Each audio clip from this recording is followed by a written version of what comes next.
বিপ্লবের নামে নৈরাজ্য সৃষ্টি করে তৃতীয় পক্ষের কাছে ক্ষমতা ঠেলে দেওয়ার চেষ্টা চলছে বলে মন্তব্য করেছেন গণ অধিকার পরিষদের সভাপতি নুরুল হক নূর। শুক্রবার দুপুরে পল্টন কলেজ মাঠে শ্রমিক অধিকার পরিষদের কাউন্সিলে কথা বলেন তিনি। নুরুল হক বলেন, গণ অভ্যুত্থানের চেতনা বিক্রি করে দল বা দখলবাজি সমর্থনযোগ্য নয়। এছাড়াও প্রকাশ্যে সহিংসতা সমর্থন না করার কথা জানিয়ে তিনি বলেন, কোথাও গিয়ে থামতে হয় সে জ্ঞানটুকু থাকা দরকার। দেশের স্থিতিশীলতা রক্ষায় নির্বাচিত রাজনৈতিক সরকারের বিকল্প নেই বলেও মন্তব্য করেন নুরুল হক নূর।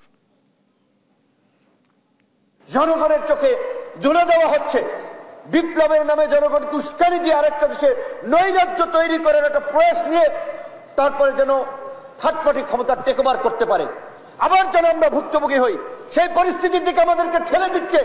আমরা কি বিদেশিদের আরেকটা কুরুক্ষেত্রে পরিণত হব? নির্বাচিত সরকার ছাড়া বিদেশি বিনিয়োগ আসবে না।